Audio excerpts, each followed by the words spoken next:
All right, guys, what's up? What's up? What's up? This is DB Talking Now, DB Talking Birds, DB Talking Philadelphia Eagles. Welcome to the chat today, you guys. Happy Tuesday, everyone. So we have a few news and notes, obviously, to talk about.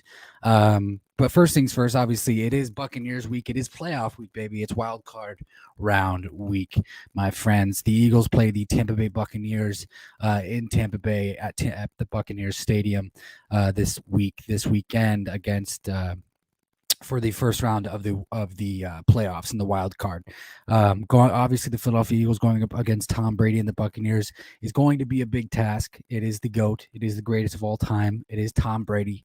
It is Bruce Arians. It is the former defending Super Bowl champions, who are, though, by the way, a little bit beat up, and we'll go ahead and get into that, obviously. And they did go through, some distractions that could have turned into a major distraction with all the Antonio Brown stuff over the past week and a half. They do have some guys on the injury list that we're definitely going to talk about, but guys that head coach Bruce Arians expects to return for this playoff game. Guys like key contributors like Shaq Barrett, maybe Levante David, running back Leonard Fournette. Those are some guys that we're going to need to keep our eye out for when it comes to this week's matchup against the Buccaneers. So we'll go ahead and definitely talk about that. But first and foremost, I want to get this off my chest here. Guys, the Miami Dolphins fired Brian Flores today, head coach Brian Flores, after leading them back to they started off the season 1-7, and then they went on the 7-game win streak, getting themselves to 8-7, and in a possible playoff picture scenario. I disagree with the firing. I got to be completely honest with that one. I think it came down between the GM and the head coach, and it looks like the owner just sided with the GM in this situation. But I don't think Brian Flores deserved to be fired from the Miami Dolphins. We're definitely going to get into that. But he's going to be another hot candidate on the open market. In just a couple days, as the head coaching search continues for a lot of these other teams, like the Jacksonville Jaguars and the Minnesota Vikings. Teams like that. And speaking of firings, obviously, and the Minnesota Vikings, obviously, they did fire head coach Mike Zimmer on Monday. So that's going to be one of those things that we can look at. And the reason being, well, I'll get into that. The reason being, obviously, is there is a possibility that the Philadelphia Eagles could lose defensive coordinator Jonathan Gannon to one of these open head coaching vacancies come time that the Eagles are no longer actually in the race, in the dance, so to say. And the Broncos obviously firing Vic Fangio, which we all knew about, another defensive-minded head coach. This is one of those things that I kind of wanted to get into, guys, because this is what I've talked about on previous streams. Defensive-minded coaches don't seem to pan out most of the time when you're hiring them as your head coach. And I feel like, honestly, if we're going to get into it, I feel like teams, the Jacksonville Jaguars should learn from their lesson. The Jacksonville Jaguars should learn from their lesson. The Minnesota Vikings should learn from their lesson. The Denver Broncos should learn from their lesson. Do not hire a defensive-minded head coach. Just don't. So the fact that the Denver Broncos are looking into Jonathan Gannon as their head coach is kind of, it's kind of amusing to me. But hey, if they want to go ahead and hire Jonathan Gannon as their next head coach, well, that opens up the door for questions, and the questions are this: who would be a good candidate to replace Jonathan Gannon to be the defensive coordinator here in Philadelphia? And we will definitely get into that discussion. Sorry about that. My light is acting a little bit weird.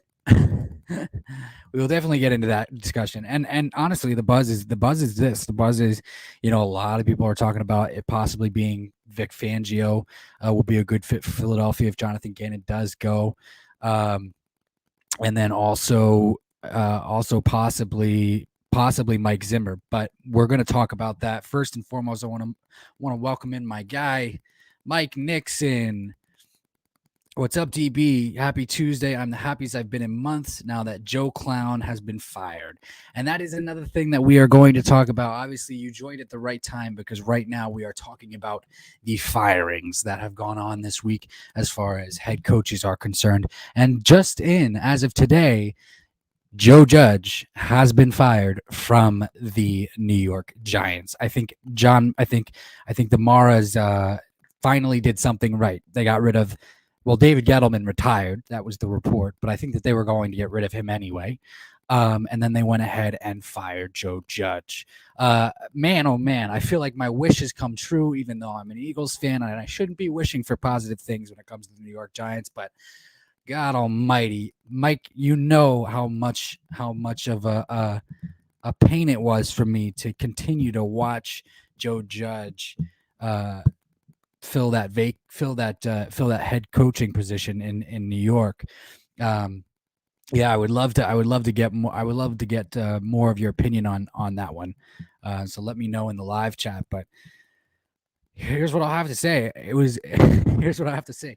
Me being an Eagles fan doesn't necessarily matter. It was just so painful to the point where the Giants need to turn it around. And here's the thing. And it needed to start with Joe Judge. It needed to start with Joe Judge. I'm sorry, you have two losing seasons. Back to back in your first 2 years as a head coach, and I mean, you expect better things, and that's just the small piece of the puzzle, right? Obviously, the strange things that you were doing at practice, like playing the Eagles fight song. Not sure if that's going to rile your players up in a positive direction, and those are just a few things to mention. But I was thinking about this earlier, and I think that a good option might be Bill O'Brien for the New York Giants. Honestly, might be Bill O'Brien for the New York Giants. But hopefully they can get things turned around. Because here's the thing: at the end of the day, I want every team to be at their best. I want to get the best from the NFC, from my NFC East rivals. When we play them, and I want us to be the NFC beasts again. Honestly, lo and behold, the former NFC beast. But we will definitely see who they end up going with. It would be, what would be crazy to me is actually if Doug Peterson was asked to come and interview for the job there in New York for the New York Giants. And if he took it, that would be interesting. Mike says, nah, I don't want him nowhere near my team. Are you referring to Bill O'Brien or are you referring to Doug Peterson?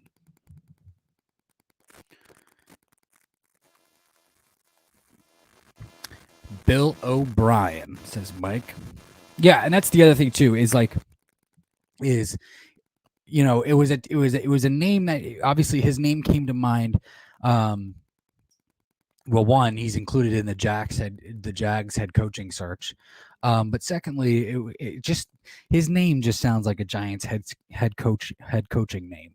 It does. But there is this too to go along with it, is I do understand that Bill O'Brien does not represent the new trend of the NFL when it comes to head coaching, when it comes to filling the head coaching vacancy. And what do I mean by that? I obviously mean like one of these younger guys, one of these younger, newer, innovative NFL head coaches, like a Sean McVay or even Nick Sirianni, for example, or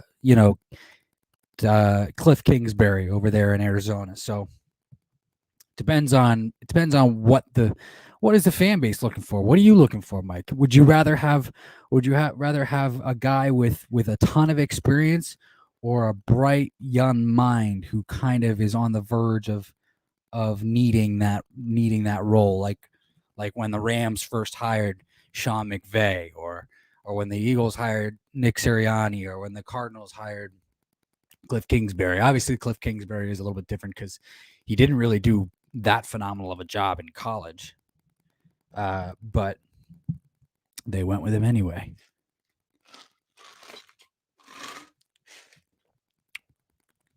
But it's definitely going to be an interesting thing to see. Obviously, it's going to be important for Eagles fans to keep note of that because the same reason why last offseason when the Cowboys hired Dan Quinn as their defensive coordinator, everybody was like, oh, it's not going to matter, it's not going to matter, it's not going to matter. And it's like, well, it might matter a little bit because when Dan Quinn was with Seattle, they had talent. And the one thing that we know about the Cowboys is that they had talent on the defense. They did. They ran into a situation last offseason before Sean Lee retired, obviously, where they had an overload of linebackers to deal with. And then they also had a young, promising cornerback in Trayvon Diggs. And so they had a ton of talent.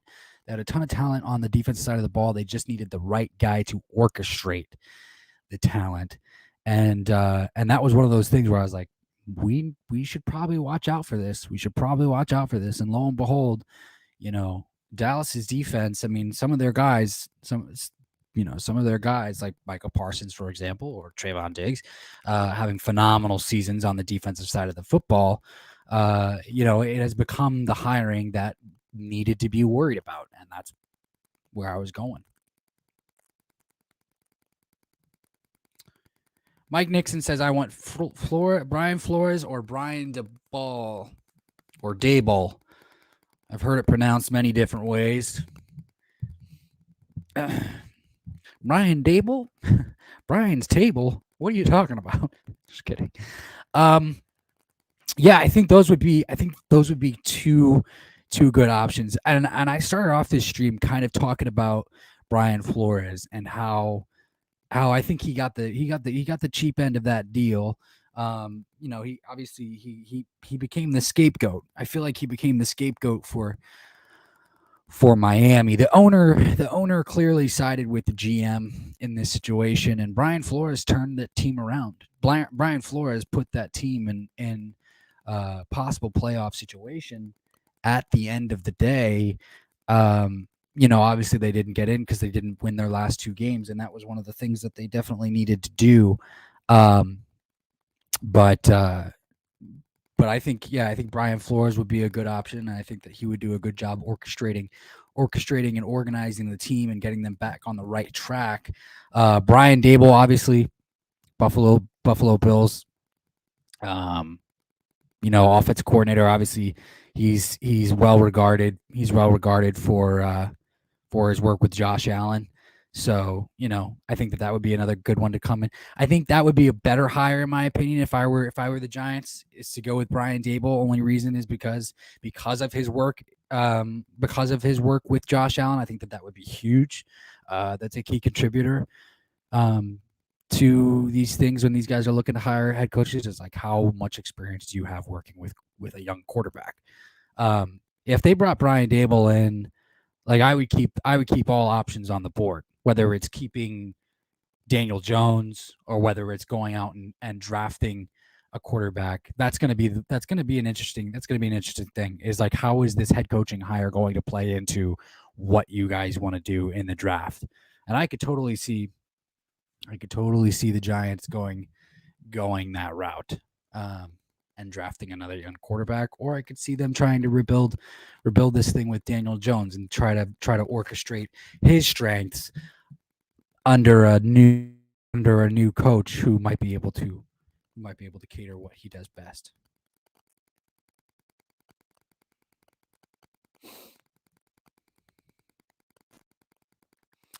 Mike Nixon says, I know, man. How could the GM want Tua? She hadn't shown anything in this league. Brian Flores brings up he wants Watson. You bring Watson in, the owner is so stupid.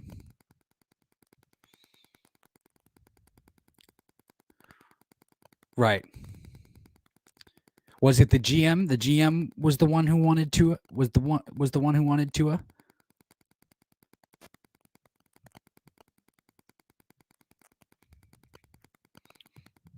I thought it was the other way around. I thought it was Brian. I thought it was Brian who wanted to keep Tua. Or maybe I'm wrong. The thing is that now that Brian Flores is out, I think that they're really going to pursue Deshaun Watson. If everything gets cleared, then I feel like that. I mean, that the Deshaun Watson thing is going to blow up. It really is. Mike Nixon says GM and the owner wanted to keep Tua. Oh, that's my fault. I thought it was the other way. Around. Well, then I guess that means good things for. I guess that means good things for Tua. You know what I mean? But if a new head coach comes in there and says, I think that we should try and take a shot at Deshaun Watson, then who knows what's going to happen. My thing is I think if that's correct and they do want to keep Tua and that's the direction that they want to go in, I would assume that that's kind of one of those questions that they're probably going to ask in the interview. How do you feel about Tua Tagovailoa as the starting quarterback moving forward? And then as we've seen, with these teams and their new head coaches, a lot of the times the new head coaches like to bring in their own guy. So is this going to open up the door for more of these first round draft picks turning into a quarterback selection rather than being something else?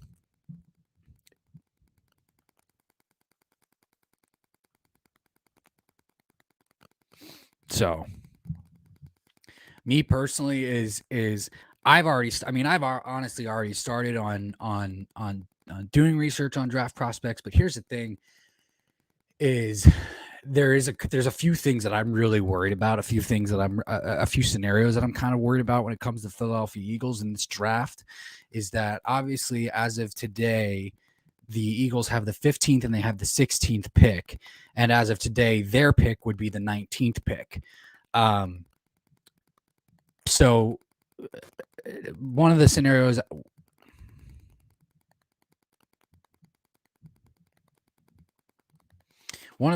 I'm worried about is if Kenny Pickett is there at 16 for Howie Roseman to take.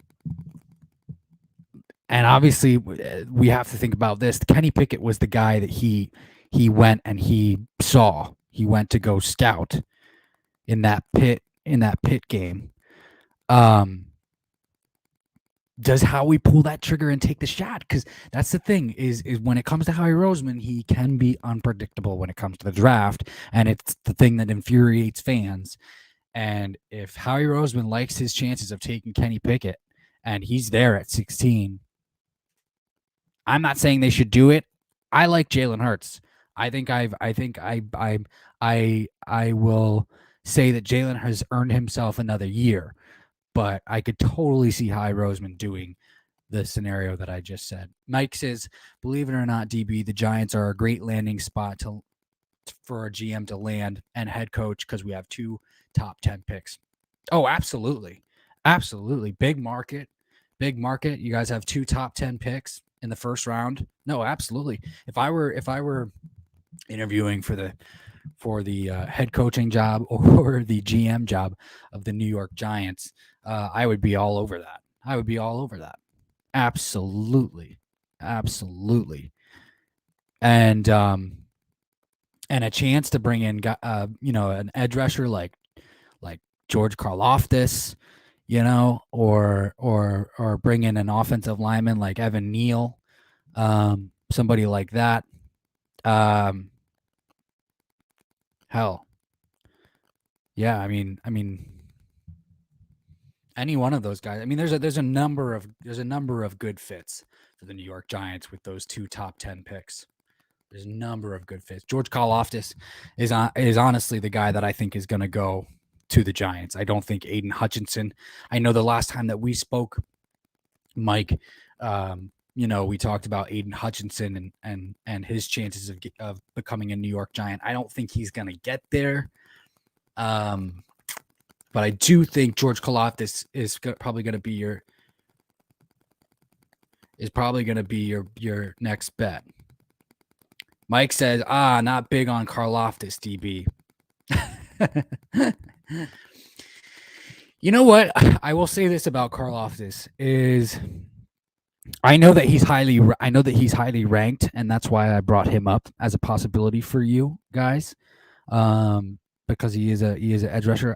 He didn't pop off he didn't, and then I went to go look at his film, and he didn't pop off the film for me. The same way, some of these other guys just don't pop off the film for me. Like Drake London out of USC, like he doesn't. Everybody wants to go crazy because he's 6'5", he's 215 pounds, and he can win contested catches. He looks, they remind him, or he reminds them of Mike Evans or something along those lines. It's not the same player. He doesn't get a lot of great separation. He moves kind of similarly to Alshon Jeffrey, and therefore is a little bit slower than Mike Evans. I think Mike Evans came out of college and ran like a 4.5, and he was 6'4", like 223 or something, or 6'5", 223 or something like that. Not 6'5", 215. You know what I mean? But my point is that Karlaftis didn't really jump off the film to me. I saw a guy who gets around the tackle, who can get around the tackle with his power, and is above average speed for a defensive lineman, but it wasn't like it didn't look technically sound. It looked a lot like what I saw from Marcus Smith's tape when the Eagles drafted Marcus Smith coming out of college, is what it looked like. Mike Nixon says, I want 2 all-linemen in the first round. Evan Neal and Linderbaum. Evan Neal and Linderbaum, or Kenyon Green. Kenyon Green, obviously right guard coming out of Texas A&M.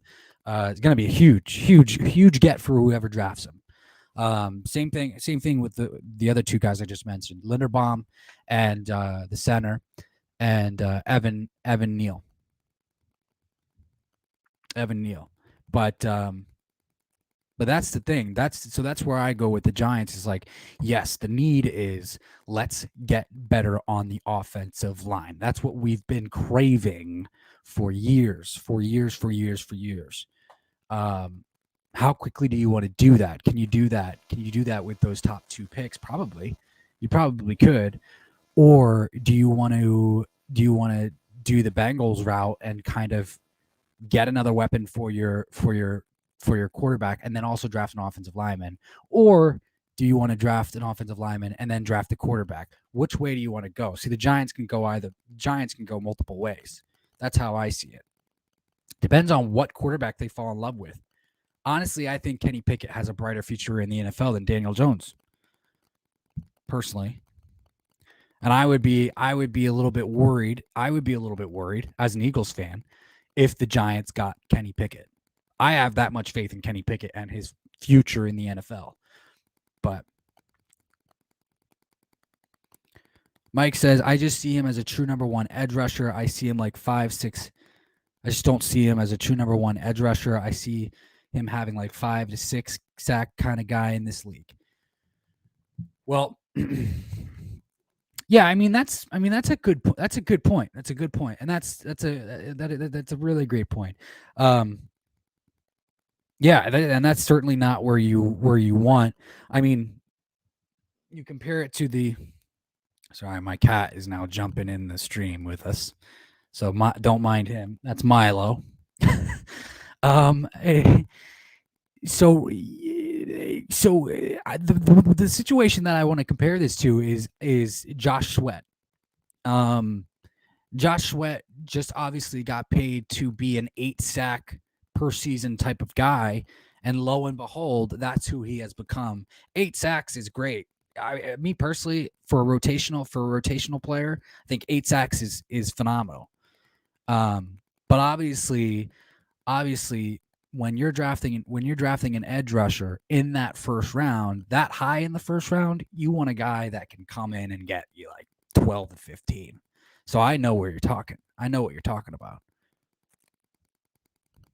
Toxic Falcons, what's up, my dude? Happy Tuesday. Kenny Pickett won't do a damn thing in the NFL. Well, why? Why do you say that?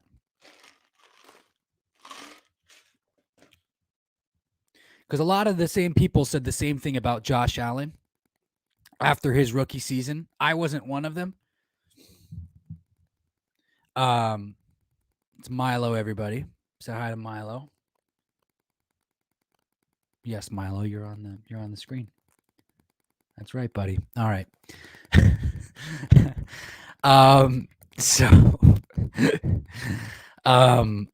Yeah, I mean, why say that about Kenny Pickett? Me personally is I like what I see. For me, he jumps off the film for me.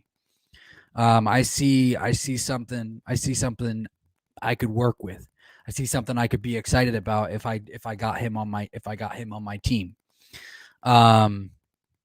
You know, and what we're talking about right now, Talks Falcons, is what would be some good scenarios for this new New York Giant regime that is about to come in and take place in New York for the New York Giants, because obviously, you know, the retirement of David Gettleman, which wasn't necessarily a retirement. They probably gave him a package or whatever went behind closed doors happened behind closed doors, and they let him say, "Oh, I'm just retiring" at the end of the day. And then also with the firing, of Joe Judge, which just needed to happen.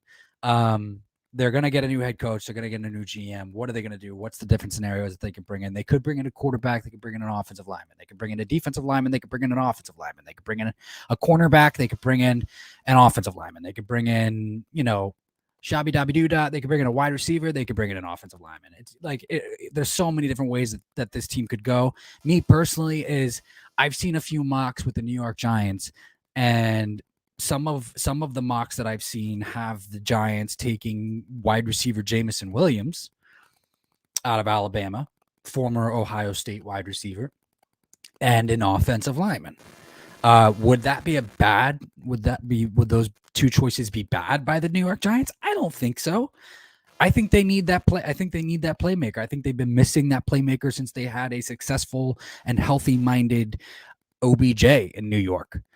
Can Kadarius Toney be the guy? Obviously, you know, next season and the year after, we're gonna, you know, that's gonna be a narrative that's either gonna come to fruition or not.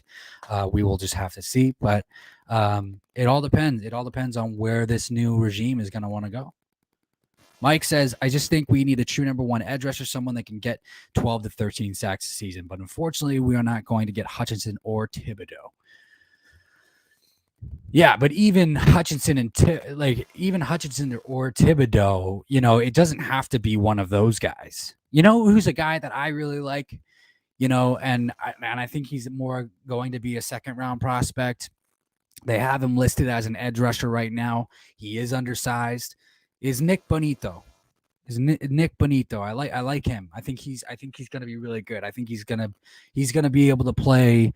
You know, maybe he's probably going to be able to have like a hybrid role in the NFL, or some NFL teams just going to stick him at linebacker because he's 6'3", 240 pounds, and they have him listed as edge rusher. But I really like him. You know, and there's other guys in there too. There's Obejo, however you say his name, out of Michigan. You know, there's a bunch of guys. Mike says, I wouldn't mind going O-lineman and Kyle Hamilton from Notre Dame. Ooh, now that would be a good selection. That would be a good selection for them. Kyle Hamilton out of Notre Dame. Now that would worry me as a Philadelphia Eagles fan. That would worry me. He's definitely up there on my big board. That's for sure. Kyle Hamilton out of Notre Dame is on my big board. He's definitely a guy that if he falls to the Eagles, and Howie Roseman wouldn't take a safety that high. He just doesn't. And I understand that Kyle Hamilton can do more than just play safety. He can play a hybrid role in all of those things. I would just be so upset. But it would definitely put the fear in my heart as a Philadelphia Eagles fan if the Giants got Notre Dame safety Kyle Hamilton. Definitely, most definitely, for sure. I gotta be completely honest, but who knows? Who knows what they'll do? It wouldn't be bad. It wouldn't be bad for the Giants to go Linderbaum. Would they go center that high? I don't know. Would they go center that high? I just don't know. I just do not know. But we would have to see. We would have to see.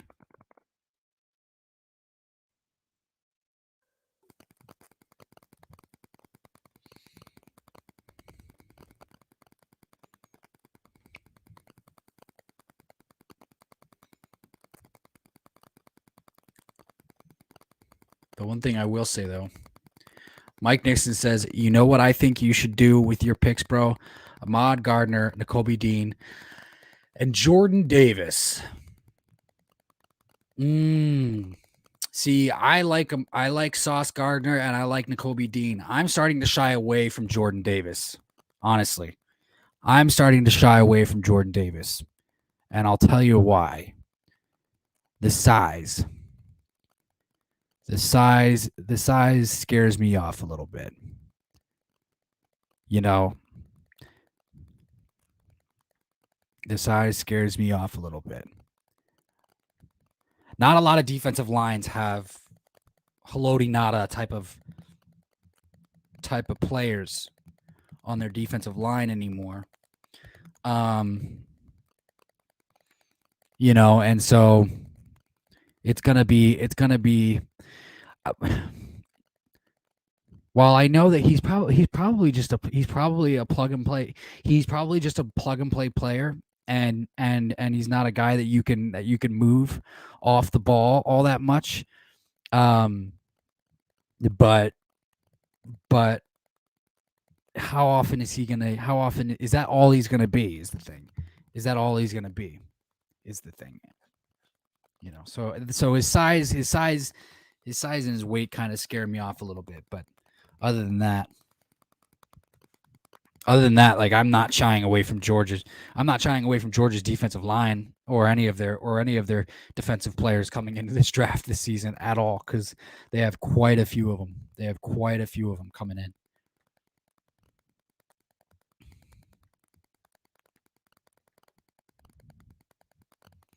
Here, give me 1 second, guys. The cat wants to get out. One moment.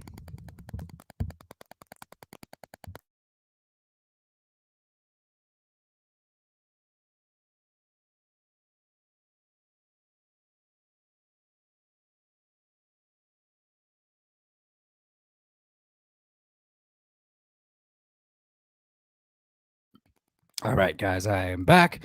My cat just wanted to get out of the office, but he scratched at the door to try and get in. So that's why I was forced to start the stream with him in here. No big deal. Always love my cat Milo's company. That is for sure. But yeah, no, as far as Jordan Davis is concerned, I'm shying away from his size. Mike Nixon says, I got you on that. Yeah, but I mean, the other Georgia defensive lineman, like I like Trayvon Walker as a possible second round option. He can play defensive end. He could probably play a little bit of DT also. He kind of was one of those guys, obviously, that we know, was in the depth of that rotation, that Georgia defensive line rotation. And then DeAndre Wyatt, I think his name is. His name DeAndre Wyatt, the DT for Georgia.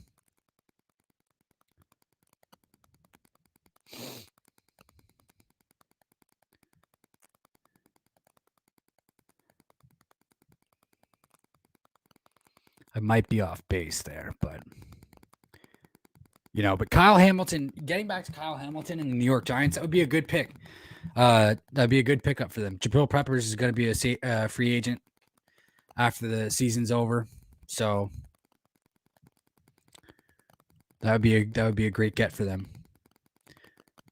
But me personally, if I were them, I would focus on the trenches. I would focus on the trenches. That's where the battles are won and lost, man. So for me, if I were them, offensive line and defensive line with those two top 10 picks.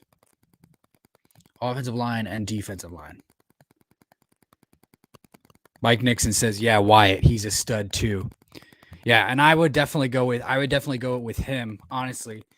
Jordan Davis obviously is rated higher, but it's not just about ratings, and it's not just about rankings. When it comes, it's about especially when you're transferring from college over to the NFL. Like, it's about like how well do we think you're going to be able to adapt? And the truth of the matter is that offenses are getting faster and faster. Quarterbacks are getting more athletic. And so if Jalen Hurts, for example, if Jordan Davis is what, 6'1", 345 pounds or something like that, you think he's going to be able to keep up with Lamar Jackson or a Jalen Hurts trying to escape the pocket? I mean, come on now.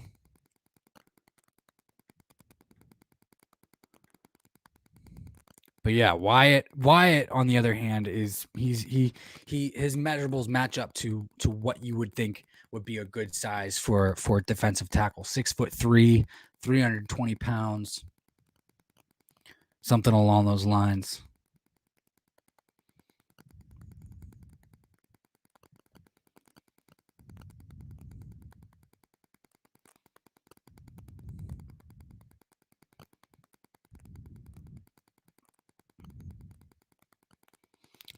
But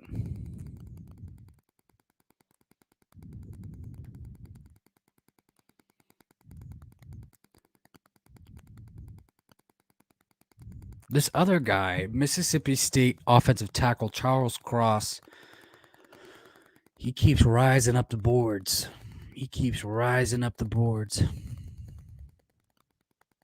Mike says, honestly, my dream scenario is to take 2 all linemen at 5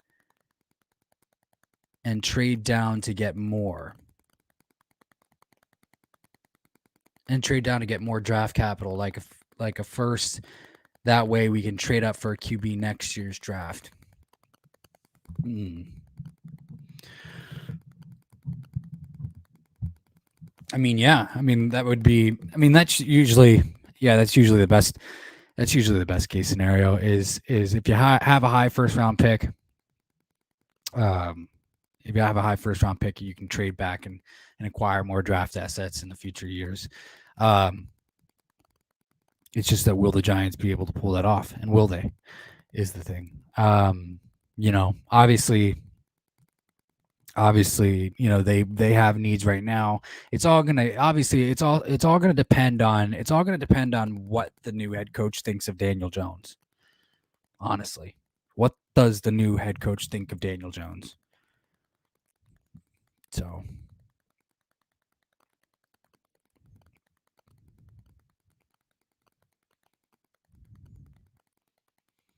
Charles Cross is rising up the board. Nakobe Dean. Obviously, we know him well.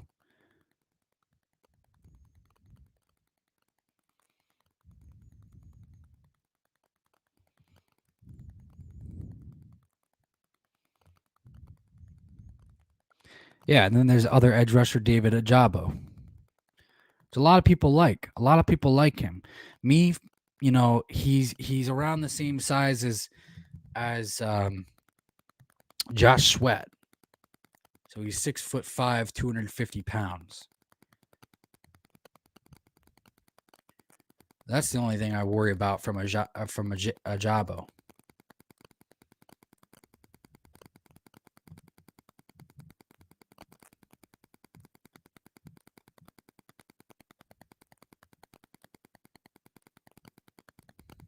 But Mike, how would you feel about the Giants taking a wide receiver with one of those 2 picks? And it came down to and the pick was Jameson Williams. Because there has been a few mocks that I've seen.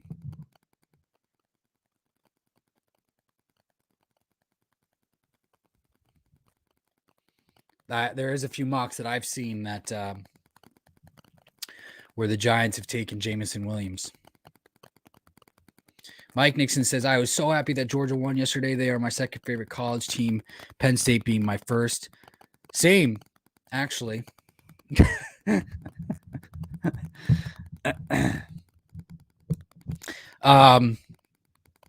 Yeah, but tell me what you think if the Giants were able to get their hands on Jameson Williams.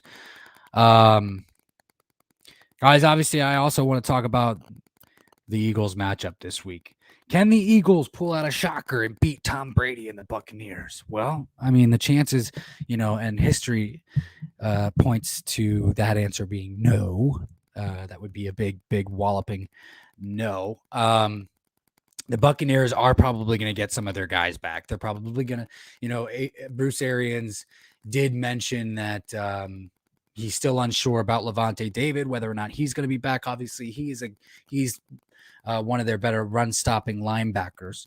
And Shaq Barrett, obviously, is probably going to be back, and so is Jason Pierre-Paul and Leonard Fournette are all probably going to be back for the Eagles game this week. So, but my thing is this: is like everybody wants to make a big deal about Shaq Barrett coming back and JPP coming back, and yeah, those are key players. Those are key players on that defense, definitely, no hands down. But like the Eagles' offensive line has been running over everyone. Whether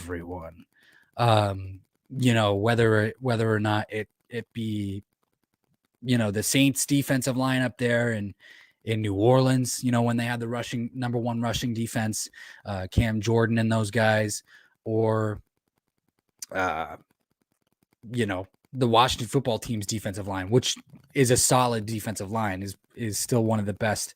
Obviously Jonathan Allen and Deron Payne are no joke. So my question is it really going to matter? Or is Lane Johnson just going to beat up on Shaq Barrett the entire time?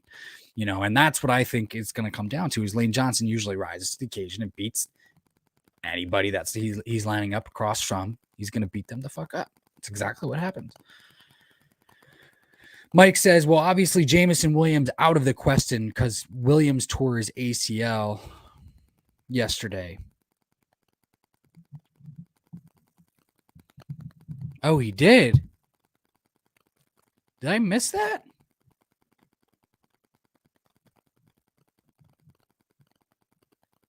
Fuck.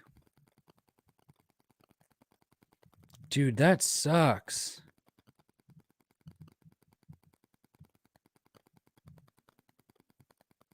That really sucks for him. That took him from the first round to maybe the third round. Damn, oh damn. To maybe the third round. I was not aware of that.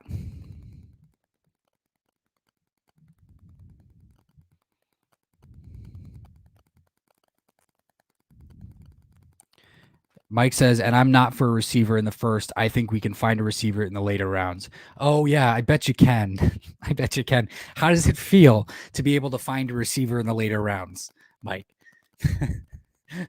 Well, I guess I can pump the brakes a little bit on my sarcasm, obviously, because the Eagles, I feel like we found something in Quez Watkins in round 6. So there's that. I think we can hold off on that. Even John Hightower in round 5. It's just that for some reason they think Jalen Reagor is going to be better, is still the better option. He's just not. JJ Arcega-Whiteside and Jalen Reagor need to be cut as soon as they lose in the playoffs. But it will be what will be. That is the question. That is the the mantra. So, damn, yeah, that sucks about Jameson Williams. That really does. I feel bad for him. I feel bad for the kid. Jalen Williams out of the question because Williams tore his ACL yesterday. Shit. Damn. See, I know Matt Corral got hurt, but I wasn't aware of Jameson Williams.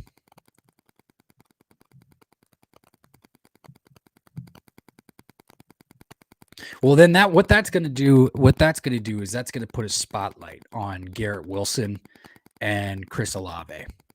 Honestly, that's what that will do.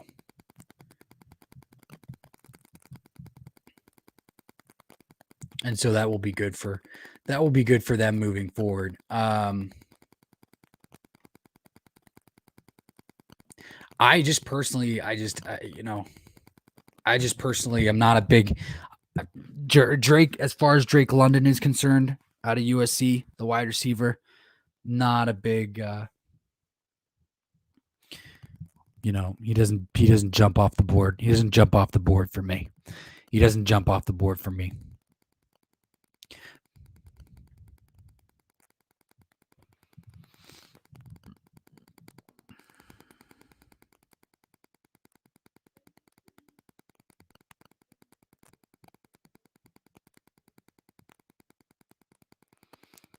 Did I feel bad for not being a receiver? Because Mechie tore his ACL in the SEC championship game against Georgia.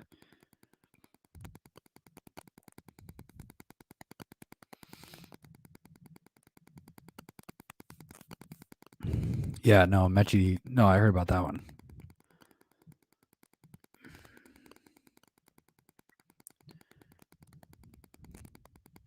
But yeah, no, like I said, I mean, obviously, it's gonna highlight. It's gonna highlight Chris Olave and Garrett Wilson for both. Yeah, no, I know what you meant. Yeah, no, I like the fact that they both got hurt is insane. But it's like I said, it's gonna highlight Chris Olave and it's gonna highlight Garrett Wilson a little bit more.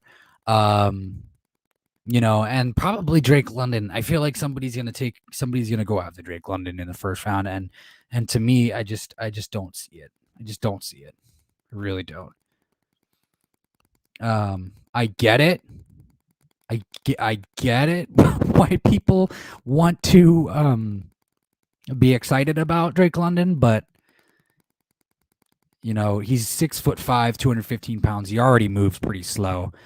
But you know what they'll say is they'll say things like, "Yeah, he looks slow on slow on tape, but actually he's just a long strider." That's what they'll say. That's what they'll say about Drake London. Whoever drafts him, and they get the speed question. Something along those lines. But while we're talking about it, might as well get into some of these options for the Eagles at 15 and 16. At 15 and 16. And me personally is, look, if one of the scenarios that I've been thinking about recently is if Tyler Linderbaum is still on the board at 15 for the Philadelphia Eagles. I don't know how you I don't know how you pass that up. I just don't. Especially with the the unknown, the sense of unknown that comes with when is Jason Kelce going to retire, and bringing in a stud like Tyler Linderbaum to replace him would just be, premier. But yeah, if he falls to the Eagles at 15, then I understand that the Eagles fan base, they want to go defense. I get it. But sometimes it might not be the best thing to do that. It might not be the best thing to do with all three of these first round picks is to go defense, especially when some of these, elite prospects might fall to you. So Mike Nixon says, honestly, to me, and I may be biased, but I would take Penn State's Jahad Dotson over Olave and Wilson.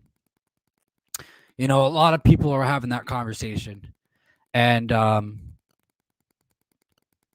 really like Wilson. I think Olave is up there. Olave is up there. Jahad Dotson is great. Jahad Dotson is great. I like him too. So, I mean, they're all in that top. They're all in that top end consideration for sure for me, and it's tough. It's tough. But we'll see. We'll see what happens.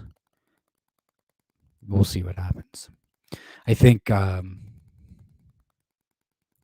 thing is this is if the Eagles do indeed take a wide receiver in the first round for the third straight year, I think it would have to be one of those three players. It would have to be one of those three players. Jahad Dotson, Olave, or Wilson. And it would have to be with their second pick in the first round. Probably 15, 16. That's where I kind of go with. That's where I kind of go with that one.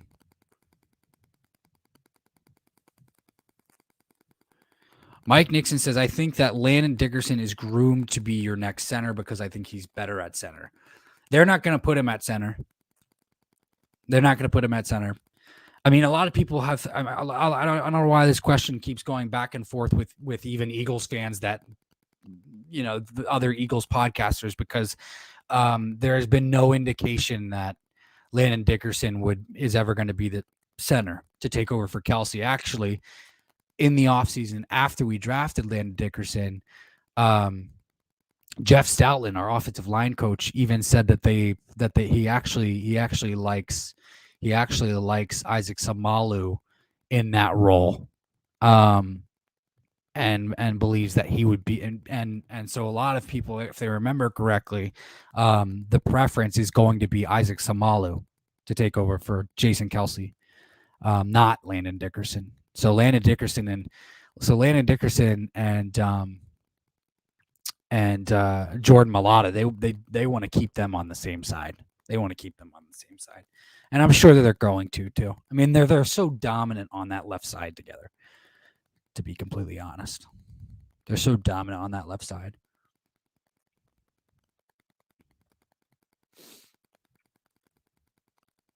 But we'll see. I know that he can play center. I know that Landon Dickerson can play center because trust me, I was all over his draft profile. Last year before the draft.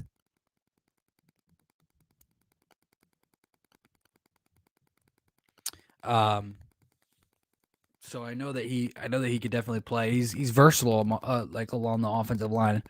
He can play inside. He can play center or either inside position, left guard or right guard.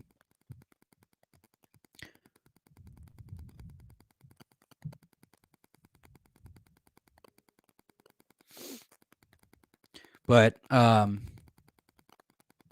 honestly, when some of these guys come back, it's gonna be, Landon Dickerson, the elite level of play that Landon Dickerson has put up for the Philadelphia Eagles offensive line, and kind of the two of them together, Jordan Mailata and Landon Dickerson, has caused some interesting scenarios and some interesting topics to think about for the future. Obviously, and that is, Brandon Brooks is still not back, and Jack Driscoll playing as well as he did in his absence caused some interesting thoughts. Also, is what do you want to do with Brandon Brooks? They're probably gonna trade him. Obviously, they don't. We don't necessarily need Brandon Brooks anymore. We don't necessarily need Brandon Brooks anymore. If anybody wants to take him and his salary, please do. There's a for sale sign. Second round pick for Brandon Brooks. Oh, I'd do it. What do you think about that, Mike? As a fan of a team who needs to upgrade on their offensive line, would you mind if the Giants traded a second round pick for Brandon Brooks?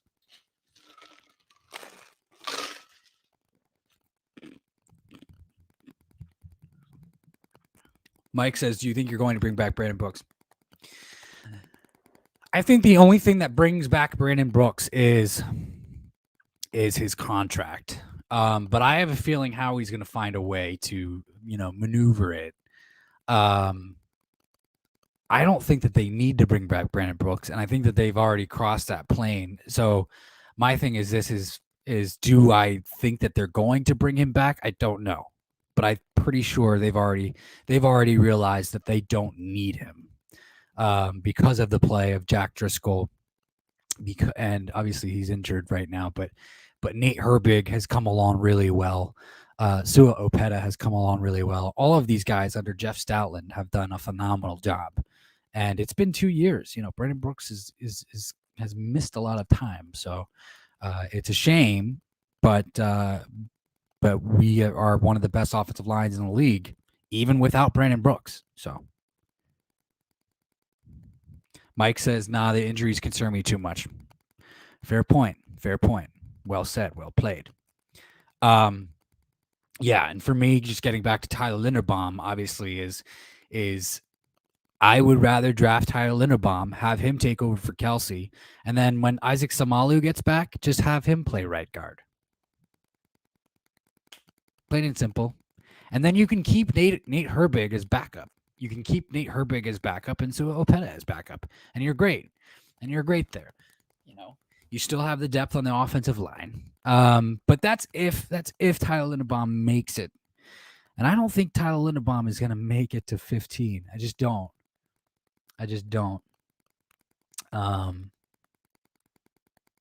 You know what I mean? So, but I wouldn't put it past the Eagles to take an offensive lineman. Lane Johnson is getting up there in age. He's still playing at an elite level. But I mean, if you have like, Ikem Ekwonu out of North Carolina State, at 15, or you have Charles Cross at 15, or any one of these guys like Tyler Linderbaum. Yeah, I don't know how you pass it up. Me personally, though, this is how I would like the picks to play out is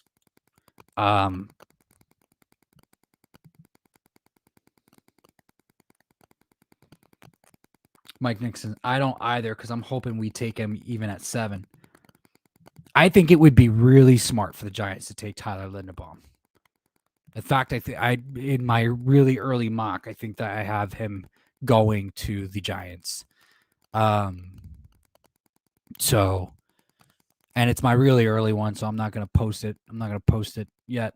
But as the weeks come, and once we get into that, as the days and the weeks go on, we'll, I'll definitely be doing more in regards to that stuff. But yeah, I definitely see Tyler Linderbaum going to the Giants. But yeah, but if it were me though, for the Philadelphia Eagles, I would go defensive lineman. And then linebacker with number 1 and number 2. So, just saying.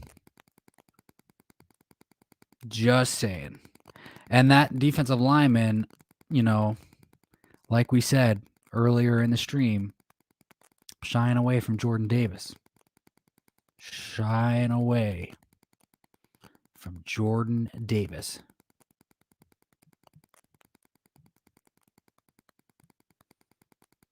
But I would take a Bajo. I would take a Bajo at 15. That I would do. Or maybe even Drake Jackson out of USC. Maybe.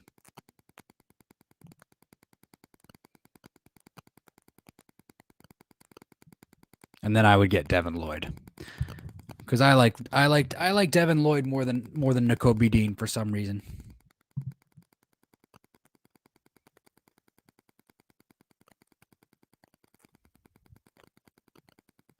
And I think it has to do with size, honestly. 6'3", 240 pounds.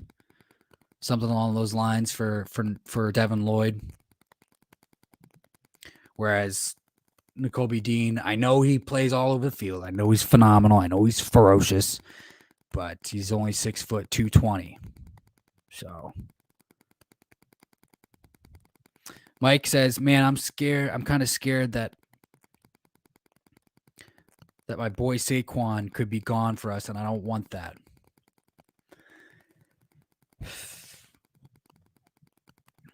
Yeah, we'll see. I mean, here's the thing. I think here's the thing. When you get a new head coach, obviously the worst thing that you can do is detract if you don't have to. Take like that's the worst thing that you could do is take positive pieces away. You don't want to do that. If they can keep Saquon Barkley and there's no other reason to get rid of Saquon Barkley, they won't get rid of Saquon Barkley. It would really be really smart for the Giants to find a way to keep Saquon Barkley. Reason being is because when he's healthy, he can be a key contributor on that side of the ball. And I think that again, it goes back to rebuilding the offensive. It goes back to rebuilding the offensive line. Is I think Saquon Barkley would be rejuvenized and revitalized by an upgraded offensive line for the New York Giants. That's just what I believe. But this is, I mean, those are reports that obviously have come out, and obviously, we're hearing the same reports out of Carolina about Christian McCaffrey. You know what I mean? Is like, oh, he's injury prone, but and they don't, and running backs aren't really getting paid as much as they used to because shabby dabby doo da. But it is Saquon Barkley. It is Christian McCaffrey. It's like, you're not going to get a better player at the position. And if you don't have to get rid of him, I think the Carolina Panthers situation is a little bit different. But if you don't have to get rid of him, then don't. Right? I think the Carolina Panthers kind of found themselves in a position where they kind of have to get rid of Christian McCaffrey because of the amount of money they're paying him. Mike Nixon says, and I know it wasn't the right pick to take a running back at 2, and we probably should have traded up to where the Colts were picking and take Nelson. You probably should have. You probably should have. That's all right, though.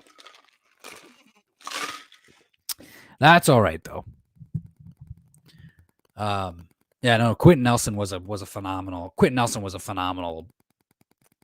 pick by the Indianapolis Colts. Just absolutely phenomenal.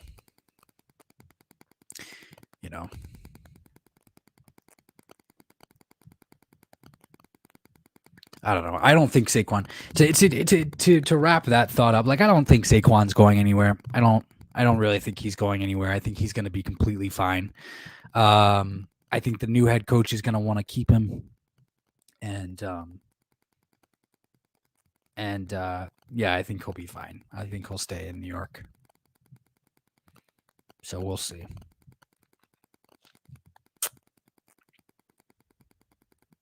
But guys, we are hitting that hour and 3-minute mark. So I do just want to go ahead and wrap this up. Mike, thank you so much, man, for joining in. It was great talking ball with you. Great talking college with you. Tune in more. I'll probably have a few more streams come out this week before game day on Sunday, so we can talk more ball, talk more matchup, talk more about the NFL draft for sure. This is DB Talking Now, DB Talking Birds, DB Talking Philadelphia Eagles, the DB Talking Now podcast. Thank you so much for joining in, Mike. Have a beautiful night. Stay safe, stay healthy. Happy Tuesday, and one love, brother. Go Birds.